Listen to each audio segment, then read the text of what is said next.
That's Okay, the so end of it. have you like, are you going to use that, or you want us to redo that? Oh no, we're gonna redo it. Listen, Oh, we're going to redo it. that was just your audition. No,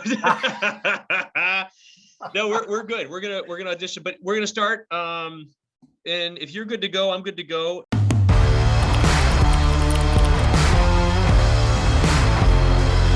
Hey everyone, welcome to another edition of the Shut Up and Do It podcast. I'm your host, Nick Allerud, creator of REI Accelerated and a principal with the AA Real Estate Group based in the greater Boston area. We're an active buyer and educator in 10 markets across the country with a fix and flip, wholesale, brokerage, and property management and rental holdings company.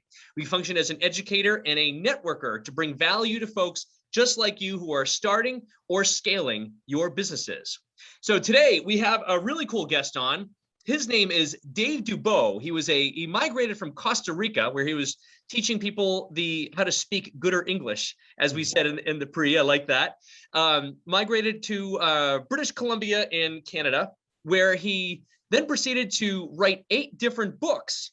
And he did 18 deals in 18 months in 2003 when he started in real estate. Then he wrote the books. I just finished writing 1 book. It was super painful. No idea why he did 8. I'm sure he'll share that with us as we get into it. And now he is an expert at raising private capital. So Dave, we're super excited to have you on the show today. Thanks for your time. Big Nick, it's an absolute pleasure. Thanks for having me. Why don't we start by just sharing a little bit about yourself and your story? Yeah, so I'm originally from British Columbia, Canada. I went and lived down in Latin America for altogether almost 14 years, ended up in Costa Rica. Started a business, got married, had kids, all that kind of great stuff, had 10 great years there, and then decided to pack everything up and come back to Canada. And everybody looks at me like I'm a nutcase. You know, there you were in tropical paradise, come back to, what are you thinking, man? Especially with a Costa Rican wife. Why would you bring her to the frozen hinterlands, for Christ's sake? That's that could be slavery in some places. Yeah, exactly. Well, here's what. We don't realize what we got till we don't have it, Nick. So being the pasty-faced white guy I am, when you're living in Latin America, whether you got money or not, everybody assumes that you do. And there's a target on your back, there's a target on your family's back, and nasty things like getting kidnapped and held for ransom do happen. Not that much in Costa Rica, but I do know 2 people that happened too. Never happens, as far as I'm aware, in Kamloops, British Columbia, where I live right now. A small town, about 100,000 people right now. So that's why we moved. For our kids, they're getting towards school age. But then it was like, okay, what are you going to do now, right? We came back. I didn't have very much money, wasn't able to sell the business in Costa Rica right away. Had been gone so long. I didn't have any credit, didn't know what I was pretty much unemployable. I've been self-employed for so long. So it's like, what now? Right. So that's when real estate kind of came into my life. That's fantastic. So real estate, you came back, and how did you get started in real estate? What happened there? Well, I saw one of those infamous late night infomercials. You too can get rich in real estate with little or no money down. You've heard of those. This sounds familiar. Right? This sounds way familiar. Keep going. And I said, perfect, because that's what I got. Little or no money, no credit, no clue. So I sent away for this, and this is way back in the day, 2003. I think we might have even got some VHS cassettes, if I'm not mistaken, with that thing, and binders and all this stuff. And my bottom line is I put it to use. And I love the name of your show, my friend, Shut Up and Do It, because that's really kind of what I had to do, right? I really did. I didn't have very many other choices. And I remember this vividly. I took massive action, and I started, all the typical stuff with the bandit signs, and at that time classified ads and vehicle signage and all this stuff. And I started doing a few little deals. And then I took this training from a gentleman named Ron LeGrand. You know, Big Ron? Very well. Yep. Yeah, He's our mastermind. Yeah. Cool. So anyhow, Ron ended up about 3 months after I got in this, he came up to Canada to put on an event, a province over. So about an 8-hour drive from where I live. And it was $5,000 to attend this event. So I went there, and there were literally about 800 people at this event, and during the 3-day thing. And during part of it, they had everybody separate out by where you're located. So everybody from my province got together, and there was, I don't know, 120 of us or something like that. Everybody's like, rah, rah, rah. Yeah, let's all get together after this thing in Vancouver and support each other. So I said, cool. I mean, I live it's about a 4-hour drive for me to get to Vancouver. And I was the only guy from outside of Vancouver. So, okay, we'll get together this first Saturday. So I jumped in my little I Buy Houses minivan and zoomed off to Vancouver, 4 hours there, get there for 10 o'clock in the morning, which is when we're going to meet. So get there. And the first meeting, I can't remember anymore, but there's probably about 45 people there. Wow. That's great. That's cool. Let's all get some stuff done. Let's meet again next Saturday. And everybody have your business cards done by next Saturday. That was the big goal. I'm going, business cards. I'm doing deals and stuff, but whatever. I'll be supportive. So I hopped in the car, drove 4 hours back home, did my stuff for the week, went back the next week. Not 45 people there anymore. Now it's down to about 20. Mm-hmm. Okay. And guess how many people had actually done a business card? 3. 0. Nobody did a freaking business card. So I'm getting steamed up here, right? Now everybody's all kumbaya and let's support each other and all this bullshit, right? And so I'm okay. I'll give it one more try. I go back home, come back the next week, get there. There's 7 people at this meeting. One person had taken massively stupid action and put out classified ads in all the major newspapers in our province, but hadn't read the book on what to do with the leads.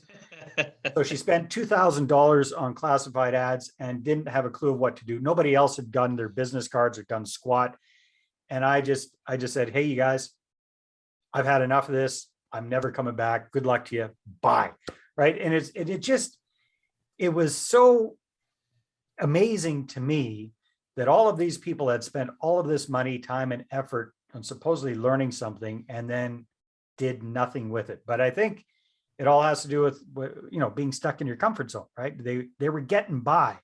So there wasn't enough of a why for them to get their asses in gear. Excuse my language. I'm a redneck. No, we're from Boston. You're free to use whatever language you want here, Dave. Thank you very much. I appreciate that.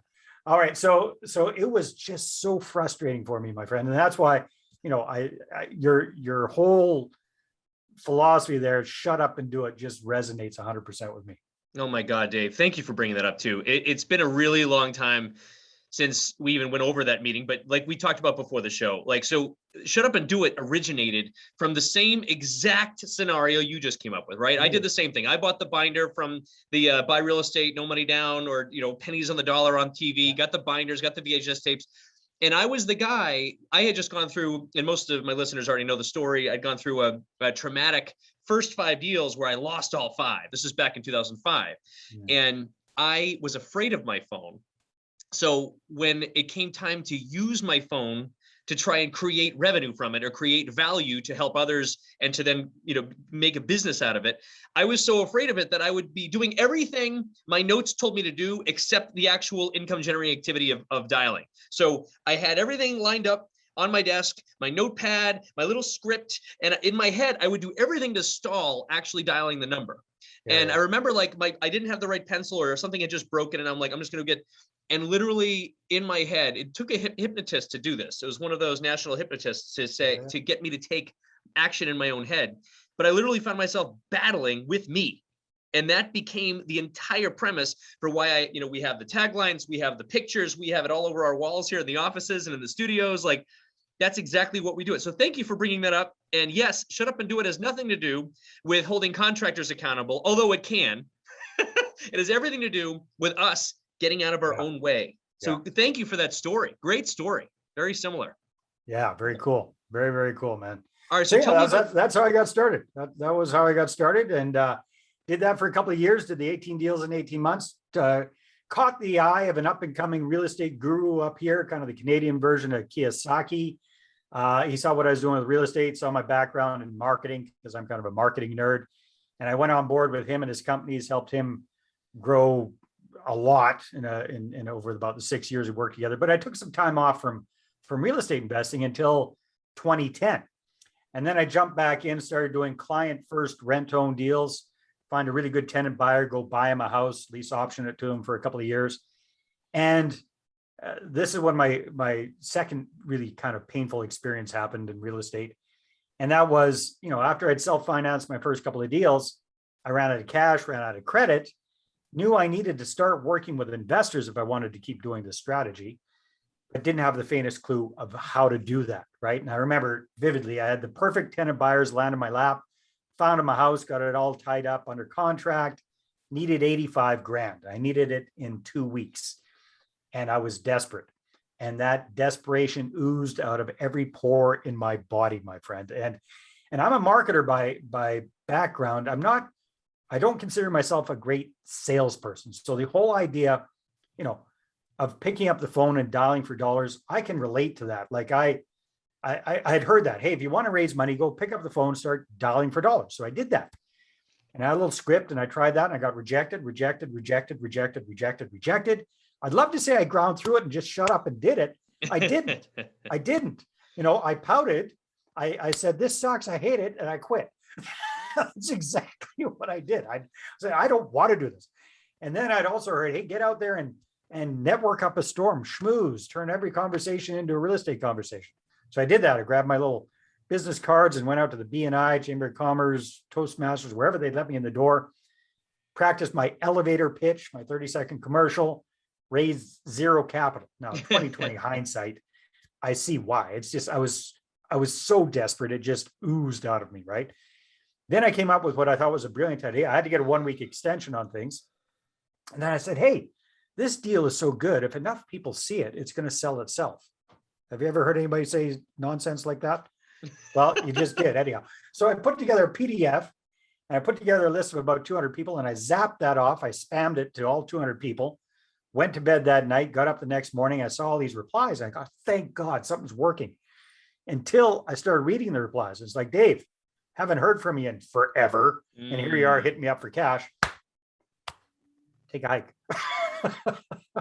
So I had to collapse that deal, lost it. It was small town, so it's a major egg on my face, that's for sure.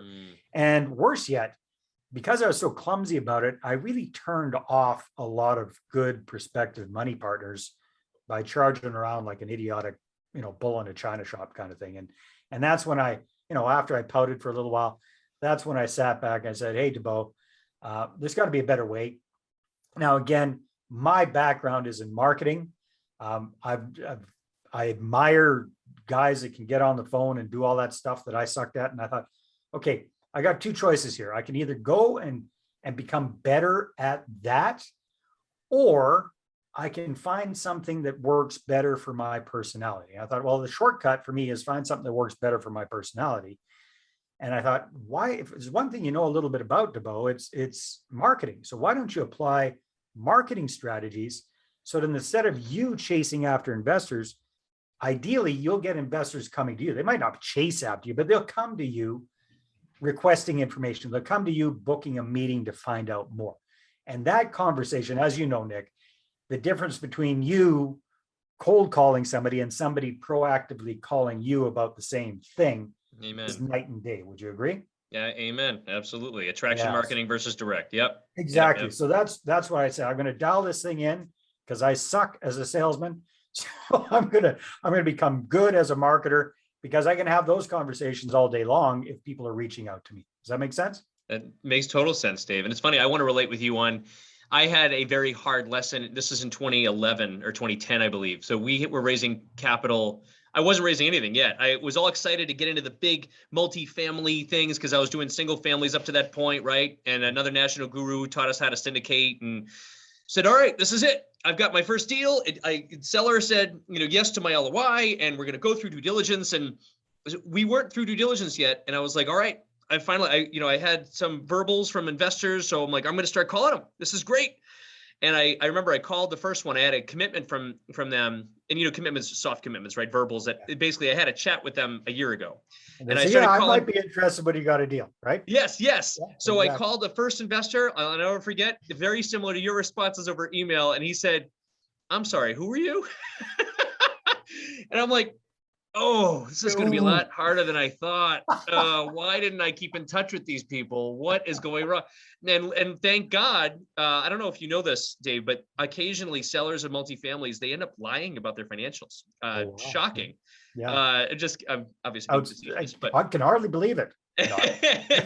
but But we backed out of that deal. But if I didn't back out of the deal because of due diligence, there's no chance I was going to raise that capital for that deal based on my horrible and horrific investor relation practices. So I'm happy someone's now in the field teaching these things. This is great. Yeah, man. Yeah. So my whole shtick really is, Nick, it's around helping what I call mom and pop real estate investors or entrepreneurs get started with raising capital, get that first 1 to 2 million.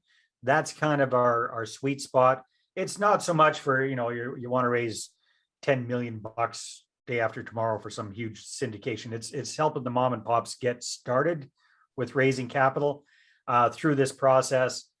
And my philosophy has changed. So it used to be, find a good deal and the money will find you. That's the Kool-Aid I drank too. And now it's like, no, I don't think so. I think we need to get that capital lined up first. Then we go find the deals, because then you can make offers with confidence. You can negotiate harder because you know that you got the investors and the capital lined up, ready to go first. And then you go find the deals. That's my new philosophy around this.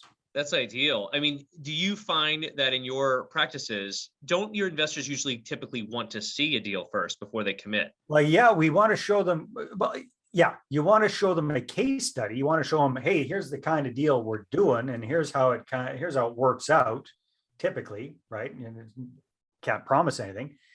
Show them a plain Jane deal too. There's a big tip. Don't show them the best deal you've ever done. Show them a bread and butter kind of mediocre deal, so that you can hopefully, under promise and over deliver with your actual deal.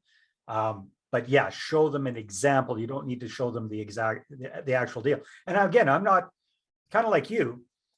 The first, my whole goal is, let's get a group of investors lined up, ready to go first with these soft commitments. And in my case, what I like to have is more than a verbal commitment. It's an expression of interest or letter of intent, basically the same thing. It's a non-binding document that says, I, Dave Dubeau, am ready, willing, and able to invest a sum of up to $100,000 with Mr. Nick here and his next smoking hot deal.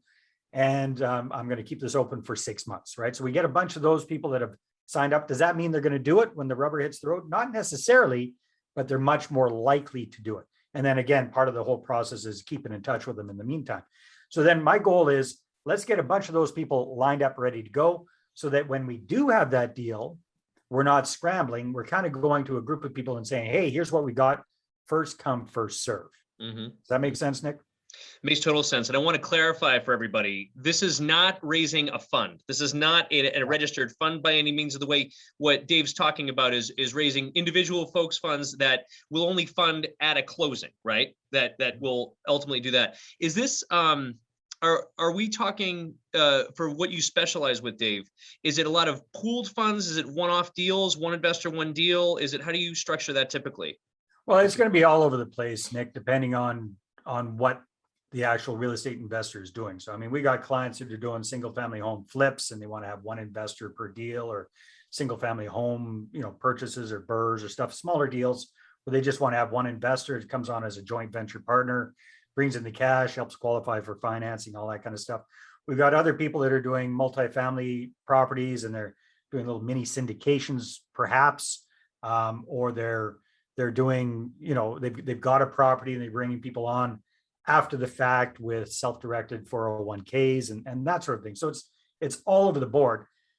The commonality is the process that we go through to generate the interest. Does that make sense? So the whole goal of what I call my money partner formula is to get you meetings with prospective investors. That is the whole purpose. How you're going to structure your deals, how you're going to have everything set up, that's a little bit different. It really depends on what you're up to and the size of your deal. Totally. Okay. So is it, so I guess the answer to the question, is it primarily debt or equity investors? Is it all of the above? Either or, both. Okay. I guess here's where the big difference is, Nick. And again, I'm talking about people that are just getting started with raising capital. And caveat here, I'm not a lawyer. I'm not an accountant. I'm not a securities guy or specialist. I'm a real estate guy and a marketer, and I'm sharing my understanding of things. So before you go crazy, get the appropriate legal, financial, and spiritual advice that you need. Okay, how's that for a cover by us? Perfect. That's what we needed. Yeah. Yep. So here's my philosophy, Nick. When we first get started with raising capital, everybody screws up and they think anybody and everybody could be a good investor. Big mistake. So they go out they start putting stuff up on Facebook and they start turning every conversation into a real estate conversation, do all this stuff, right? And they think any stranger with cash would make a good investor. Big mistake for two reasons. Number one, logic, right? Think about it. If somebody's going to invest 50, 75, 100 grand or more with you, they need to know you, they need to like you, they need to trust you with their money, right? Stranger doesn't know you, doesn't like you, sure as hell does not trust you with their 100 grand. So that's a hard nut to crack. Second one is this pesky little thing called the Securities and Exchange Commission you guys have down south of the border. Plus, I think you got the added benefit of each state has a regulatory authority as well. We got the same thing up here in Canada, so we don't have it any better, right? And bottom line is it basically says, again, this is condensed, right? It's illegal for you and I as mom and pop real estate investors to raise capital from the general public unless we got a license, like a stockbroker, financial advisor, mortgage brokers. They tend to be licensed to get capital from strangers. Most of us aren't. Or unless we jump through a bunch of hoops, get an offering memorandum to get things set up in a certain corporate structure with exemptions. And, that's usually going to cost 20 grand, if not more, to get that kind of stuff set up. So if you're doing a single family house flip, there goes your profit if you're setting things up that way, right? So where are the exemptions? And typically we are allowed to work with close friends, family members, and business associates if we do things properly, right? We don't have to jump through as many hoops. So I'm going to suggest that's where we want to start. And when we're working with our clients, typically we see there's usually between $1 to $2 million within that group of people. We just have to figure out who's got it and how to get them on board with our deals. Does that make sense, Nick? So totally, that's my philosophy. Let's start with that first. And not only does it make sense, Dave, but I want to make it very clear to folks. Before you go to the general public, when you have that offering memorandum in place and you paid the 20 G's to an SEC attorney, or before, right, you need to have credibility. And the only way to get that credibility is by raising money from friends and family first in a compliant way. It drives me nuts. I can't tell you how many Facebook groups I'm in and somebody posts a deal with all the returns just laid out there and like, hey, everybody who wants to jump in. It's like, if you only knew, and I speaking from personal experience, I tell a story and there's another podcast for another day, but I do a talk that's called My Brush with the SEC back from 2011. And I was able to go to the Boston SEC office and see firsthand what they're up to down there. I will just say, when you learn to do it in a compliant way and you learn to do it in a relationship-based way, and I'm also probably going to throw this out there, Dave, because I'm presuming always better to raise money when you don't need it, based on your desperation story that you shared earlier. Yeah. Great. With chicken and the egg, which comes first? The money or the deal? The money always comes first. All right. That's my philosophy now, for sure. That's brilliant. But would you advise, so folks can obviously start raising capital without doing a deal, but what would you advise people who have zero experience in real estate and want to try to raise capital now? I got 5 different ways they can do it. All right. So yes, is it possible to raise capital if you've never done a deal before? It is possible. Is it easy? Hell no. All right. And just think about it, right? You've got no experience, you got no credibility, you got no clue, basically, right? You read a book, you took a course, whatever, whoop-de-doo. So here's my suggestions, to get started, to get that credibility. Number one, if you can, self-finance your first deal, put your own money into it, get a deal under your belt. You don't need a ton. One deal is enough. Like one successful deal is enough, but get that one done. If you don't have enough of your own money, partner with somebody else, put some of your money in, put some of their money in, be generous with the profit split. Even if they're not doing any of the work, split the profits 50-50 at least, right, in their favor. Or here's another good idea. You be the money partner for somebody else. You put the money into their deal. But part of that agreement is that you get to go along for the ride and watch exactly what they're doing and pay to learn kind of thing, right? So be a proactive partner in that deal. So there's 3 different ways that you can do that. Sweat equity, you don't have any money, you don't have any experience, you got some time, you got some skills. put in some sweat equity into somebody's deal, even just for a tiny sliver of equity. Don't do it for pay. Don't do it for 15 or 20 bucks an hour, whatever. Do it for a little tiny slice of equity, even 1, 2, 3%, whatever, just to get your foot in the door. And then you can use that as a case study and say, legitimately, this is a deal that I was active in. This is a deal that I took part in, right? And then you can use that as an example. But get at least one successful deal under your belt before you try to get other people to put their money into your deals. Fantastic. Dave, I'm going to ask you another question, because having you and I both being open to passive investment opportunities, do you prefer I guess I'll call them an investment sponsor. Do you prefer a sponsor that has a 100% positive track record, or do you prefer sponsors that have bumps and bruises along the way? I would be very suspicious if any sponsor told me they have a 100% perfect track record. That would be a major red flag. I mean, who the hell has a 100% perfect track record in anything, right? Nobody. So if somebody's bragging about their 100% perfect track record, my bullshit meter is going, crazy. And I'm finding that very, very hard to believe. So does that answer the question? Amen. Amen. Yeah. It's oh gosh, we call it the home run syndrome up here, especially like in this market. So in the last 10 years, as you know, if you're in single family fix and flip or single family wholesale, in the last 10 years since 2011, you couldn't lose, right? So everybody's 2011, a genius. Everyone's a genius. And I remember a local networking group here had, a kid who was, I think, 19 years old, and he had just made $175,000 on his first flip. And in that room, he then, of course, illegally from the stage says, and by the way, looking for investors for our next project. And of course, 7 people approached him. I'm like, this kid, so sure, they're going to make money until this market turns. What if they never saw a market cycle? What if they never learn how to deal with a bad contractor? What if they never learn how to deal with tenants that don't pay? There are so many things that a sponsor needs for experience before an investor can confidently say, yeah, this guy or this girl has seen it all. I'm comfortable investing my cash, right? Yeah, that said, I agree with you there. That's my personal preference, Nick. However, I don't want your viewers to think that they have to have a dozen years of experience or 15 years of experience, have gone through all these market fluctuations. They need to be aware of that stuff, but they don't need to wait for that before they start raising capital, because that's a big hiccup a lot of people have, is they say, I don't have enough experience. I don't have enough deals under my belt.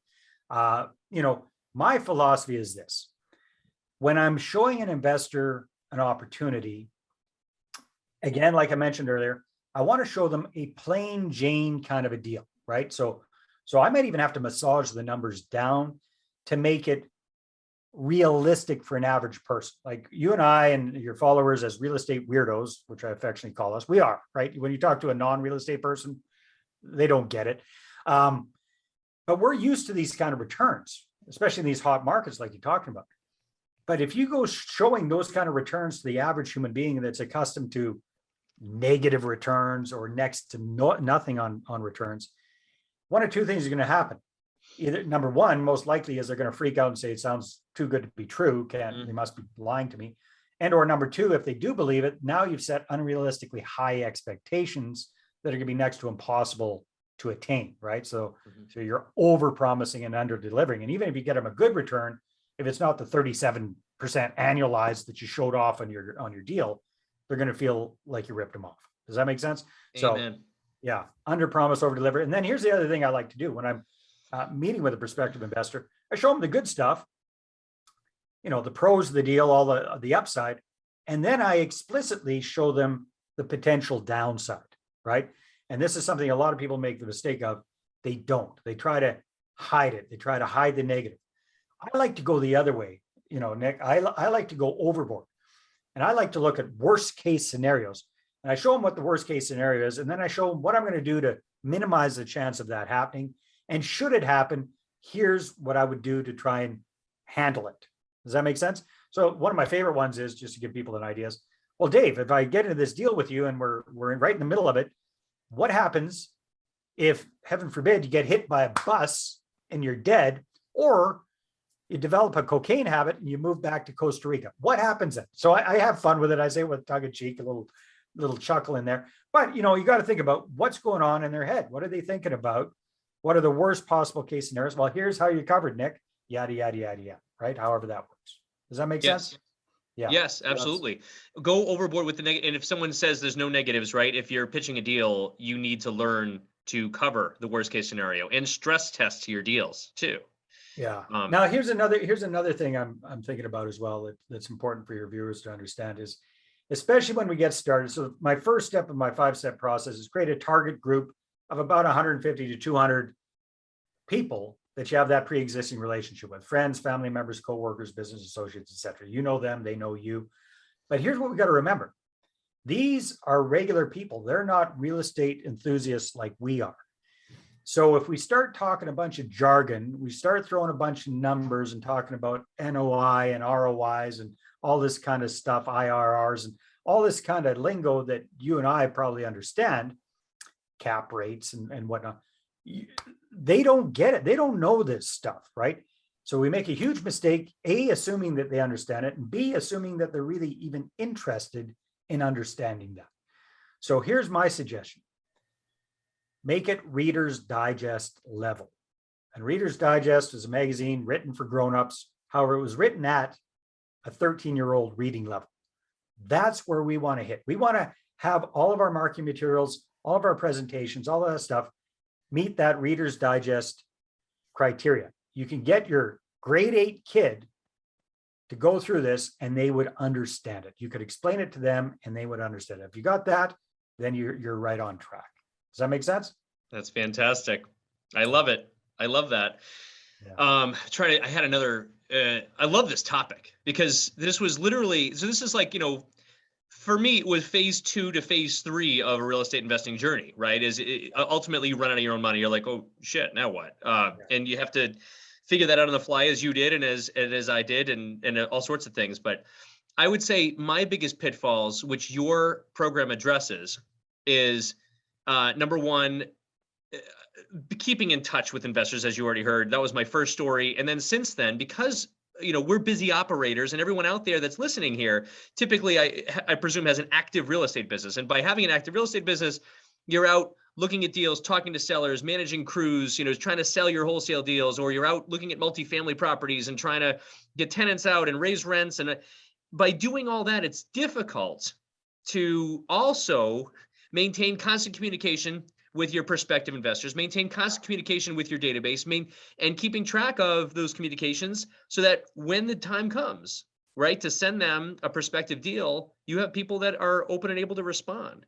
And you have a solution for this, right? Yeah, for sure. So again, that all gets down to the marketing. I'm a marketing nerd. So when we're working one-on-one with clients, we get them set up with an investor-focused website. It's their communication hub. Everything comes from it. Everything brings people back to it. And we got something coming out once a week, like clockwork, right? So, and everything with a call to action. I'll talk about that in a second, right? So first week of the month, there are electronic newsletters coming out. Second week of the month, it's a blog post. Third week of the month, it's a short video log. Fourth week of the month, it's a blog post. Next month, another newsletter. So it keeps going. So, and then at the end, and we keep all of this marketing, and this is a writer down, you guys, we keep it edutaining. There it is. I love it. We have it. You can't see because I had a virtual background, but I have edutainment on my wall. Yes. Nice. I love it. A little bit educational, hopefully a little bit entertaining, keeping in mind the Reader's Digest level, keeping in mind that your prospective investors, quite frankly, don't give a crap about real estate. They want to know that we know our stuff.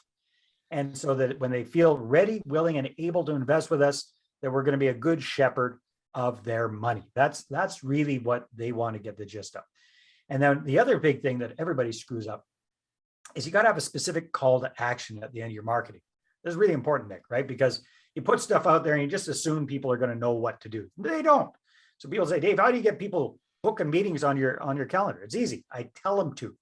Mm-hmm. So the end of the marketing, hey, if you'd like to find out how this could work for you, let's have a chat, see if it might be a good fit. Click here and let's have a conversation. They book a time on your calendar, pops up in your Google Calendar, voila, you show up on Zoom, just like we're doing right now, or in person, whatever you want to do. And you walk them through your slide deck. You show them, You show them how this works. And again, you're not trying to get them to invest 100 grand right off the get-go. You want to see if it's a fit. And if it is, you want to get that expression of interest. You want to create that group, get those investor ducks in a row so that when you got the deal, now instead of spamming all 200 people on your list, now you've got 6-7 people that have said, hey, Nick, when you got that deal, let me know about it. I want first dibs. And then that's when you present it to them. But in the meantime, you avoid that problem you had earlier on there, Nick. They're hearing from you once a week. Drip, drip, drip. Yep, Nick's busy. He's doing stuff. Because some of your stuff should be about you managing the deals you've got. Some of the stuff should be about you going and looking at new properties. Some of the stuff should, that's the edutaining marketing that we're putting on. It's showing Nick in his element doing this stuff as an active investor. Is that making sense? And your team assists them with that, right? Oh yeah, we do all. That's my primary business, Nick. Is I realized years ago I kind of suck as an active investor. I'm not good at dealing with tenants and toilets. I'd much rather partner up with smart guys like you that are good at that stuff. So that's what I do. So what I am good at is marketing. So the last 6-7 years, we've got a marketing agency. We put on educational events, and then we offer people the big red easy button. We'll teach you exactly what to do and how to do it.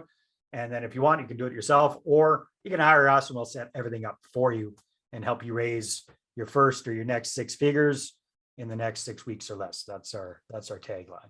Gotcha. Well, that was a great segue into what projects are you super passionate about right now? It sounds like, so you've been working on these in virtual events at that, thanks to COVID, right? Yeah. You now can spread it multinationally versus the north border of the United States.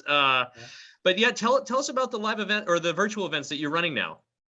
Thanks, Nick. Yeah, we do 1-day virtual workshops, 8 solid hours of training. So I go through what I call my 5-step money partner formula, how to create your target market of ideal prospective investors, how to break the ice with them before you start talking business, unlike what I did back in the day, how to create a super effective investor slide deck, how to have effective investor meetings, then how to get your marketing set up and get that constant, consistent, edutaining marketing. And then it's all about leveraging all of that, putting that on overdrive, being seen as a credible authority in the eyes of your prospective investors. Even if you only have one deal under your belt, that's good enough, because here's an interesting stat for you, Nick. 95% of the general population has never purchased an investment property. Their own house does not count, okay? An investment property. So if you've got even one deal under your belt, you're ahead of 95% of the non-real estate weirdos that you know. Does that make sense? So you don't need to have a gazillion deals. So it's all about putting that all together. And we do these events once or twice a month via Zoom. We got people that come in from all over the States, Canada, as far away as Australia, the UK, one guy from South Korea. It's a lot of fun. That's fantastic. That is, man. So putting together I'm just going to say it right for our listeners and our watchers here. If I had a step-by-step guide to raising capital when I began, things would be much, much, much different right now, right? Like we filled out, you had Ron LeGrand. I had a long time ago, I went through, my first one was John Beck. And then my second one was, it was Kiyosaki's group, the Rich University, right? Yeah. So I went through that and they had me do the why and they had me do the vision board. And my vision board stated very specifically that I had, my castle on the mountain overlooking the water in California, along with my Lotus, my sports car. And I was going to do all that at the age of 32. Now, I don't know what happened, because clearly that was supposed to work.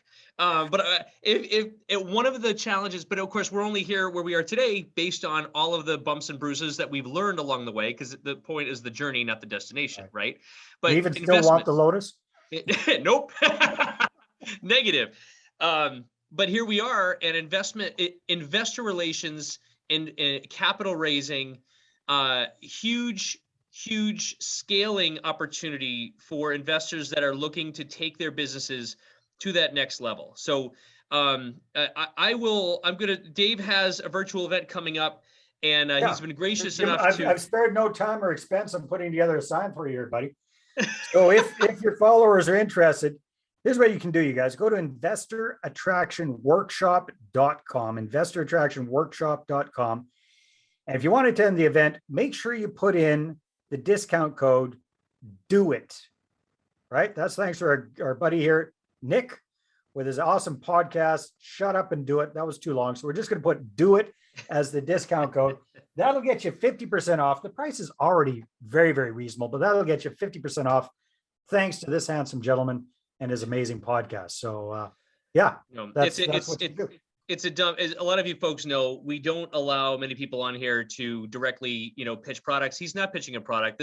I believe it's $100 for the 8 hours, right? And it's 50% off of that, right? Something like so that. They get it for $47. And again, I'm perfectly transparent. We're going to teach you everything. You can run off and do it yourself. And I'm also going to be offering you a big red easy button for us to do it all for you. That's what my business is. Yeah. So, I mean, we obviously know Dave's product. We've seen it and we enjoy like the fact that he's offering all of the basic steps and there's no direct shortcuts here. That's why, we can stand behind it. And as for a lot of you who've seen the episode where I go through my brush with the SEC, you'll know that this isn't easy.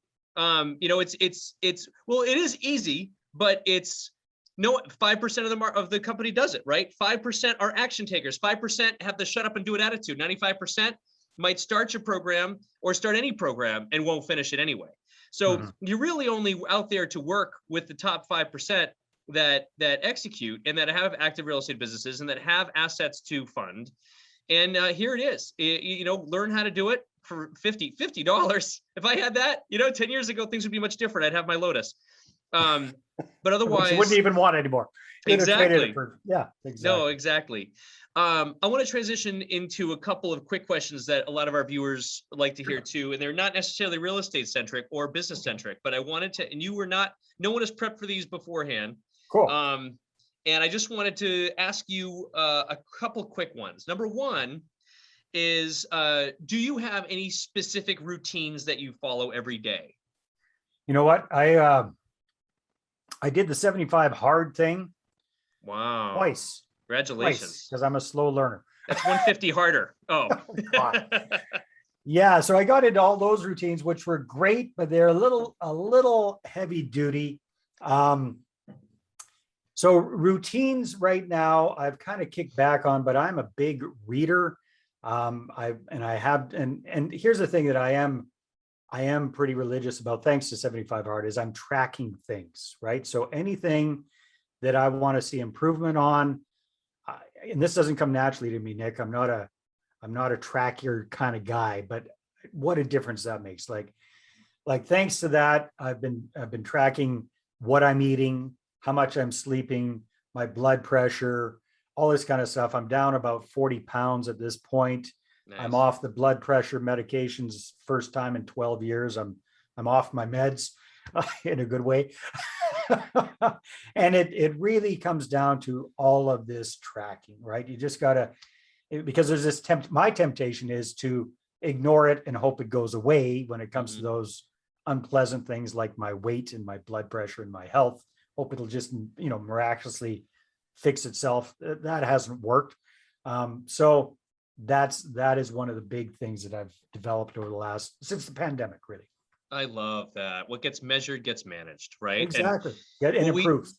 Yes. Yeah. Yes. This real estate show used to be solely real estate for a while. And then, we all go through things. We're all humans, right? And we're all cyclical. And what we learn is that real estate and business is like the icing on the cake, right? We only get one body. We only get one, set of relationships and family members and all that. It's like, we want to make sure all of our initial foundation is set, and then we can go and produce massively. That's at least what I have learned over the past several years. So I love it. Some of us have to screw up a bunch first before we learn those lessons. Amen. Amen. That's the only way to learn, right? No lotuses. No. Here's another question for you, Dave, and then we will wrap up. What was your favorite purchase you've ever made? It can be in the last 12 months. So I'll limit it to 12 months. Favorite purchase you've made in the last 12 months under $100?